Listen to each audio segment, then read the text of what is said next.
అందరికీ నమస్కారం అండి. ఎప్పుడు సీరియస్ విషయాలే కాకుండా ఈరోజు ఒక చిన్న కథ కూడా చెప్పుకుందాం. ఆ కథ పేరు తాబేలు తెలివి అనుకుందాం. ఓ వేటగాడంట ఒకరోజు అడవికి వెళ్ళాడు. మనం మామూలుగా చిన్నపిల్లలకి చెబుతూ ఉంటాం. వేటాడడానికి జంతువులు ఏవీ దొరకకపోవడంతో అతను నిరాశగా ఇంటికి బయలుదేరాడు. దారిలో అతనికి ఒక సరస్సు దగ్గర మధురంగా పిల్లనగ్రోవి వాయిస్తున్న ఒక తాబేలు కనిపించింది. తాబేలు ఏంటి, పిల్లనగ్రోవి వాయించడం ఏంటి, కథలంటే అలాగే ఉంటాయి. అది చూసి ఏమిటి విడ్డూరం, తాబేలు పిల్లనగ్రోవి వాయించటం ఏమిటి అని ఆశ్చర్యపోయాడు ఆ వేటగాడు.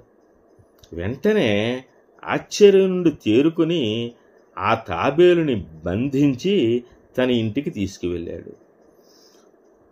పిల్లనగ్రోవు పాడుతూ మైమరిచిపోయి ఉన్న తాబేలు తేరుకునేలోపే వేటగాడి బందీ అయిపోయింది. అది ఎలా తప్పించుకోవాలో దానికి అర్థం కాలేదు. వేటగాడు తాబేలుని తన ఇంట్లో ఒక మూలన పెట్టి పిల్లనగ్రోవు వాయించమన్నాడు. తాబేలు తనకు ఆనందం కలిగినప్పుడు, తనకి ఇష్టమైనప్పుడు వాయిస్తుంది. కానీ ఇతను తీసుకెళ్ళి బంధించి ఓ మూల కూర్చోబెట్టి నువ్వు పిల్లనగ్రోవు వాయించు అన్నాడు. పాపం ఏం చేస్తుంది, అయిష్టంగానే వాయించింది ఆ తాబేలు. ఆ తాబేలుని పట్టణానికి తీసుకువెళ్ళి కోడళ్లలో, అంటే సంత మార్కెట్లో ఎక్కువ మంది ఉన్న చోట దీనితో పిల్లనగ్రోవు వాయింపజేసి డబ్బు సంపాదిస్తాను అని ఆ వేటగాడు అప్పటికప్పుడే ఒక ఐడియా వేసుకున్నాడు.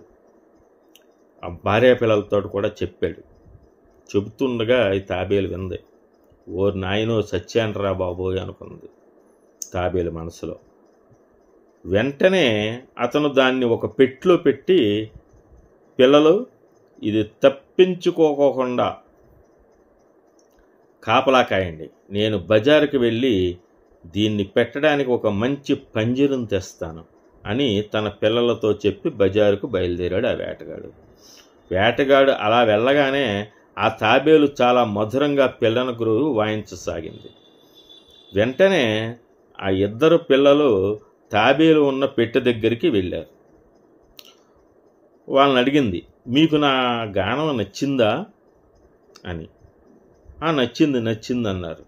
నన్ను ఈ పెట్టె నుండి బయటకు తీయండి, మనందరం కలిసి ఆడుతూ పాడుతూ చక్కగా ఆడుకుందాం అంది తాబేలు ఆ ఇద్దరు పిల్లలతో.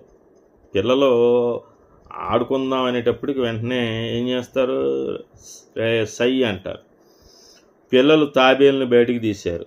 తాబేలు మధురంగా పిల్లనగ్రోవి వాయిస్తుంటే పిల్లలు ఆడసాగారు. ఇలా చాలాసేపు జరిగింది.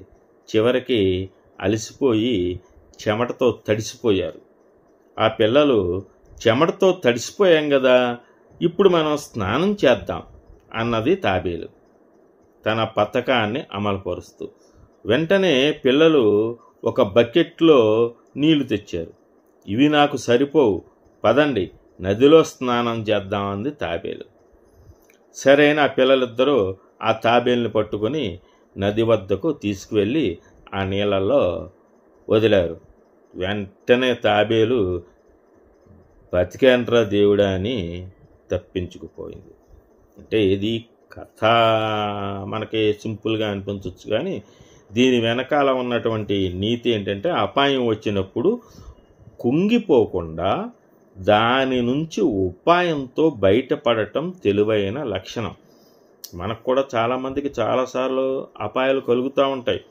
మనం కొన్ని వార్తల్లో వింటూ ఉంటాం, ఎవరో ఒక పిల్లవాడిని కిడ్నాప్ చేసి కారులో తీసుకెళ్ళిపోతూ ఉంటే ఆ పిల్లవాడు ఎంత తెలివిగా తప్పించుకెళ్ళిపోయాడు.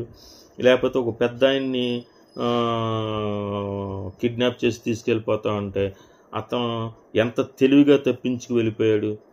అంటే మనల్ని ఇబ్బందులకు గురి చేసే వాళ్ళకు కూడా కొన్ని వీక్ పాయింట్లు ఉంటాయి. ఆ టైం వచ్చేదాకా మనం వెయిట్ చేయాలి. కంగారు పడకూడదు, తొట్టు పడకూడదు, భయపడకూడదు. భయపడితే మైండ్ పనిచేయదు. అంచేత ఏంటంటే నిదానంగా ఆలోచించుకొని మనకు తగినటువంటి సమయం రాగానే మనం ఉపాయంతో ఆ అపాయం నుంచి బయటపడాలి అని చెప్పేసి సరదాగా ఉంటుందని చెప్పేసి నేను ఈ వీడియో చేశాను.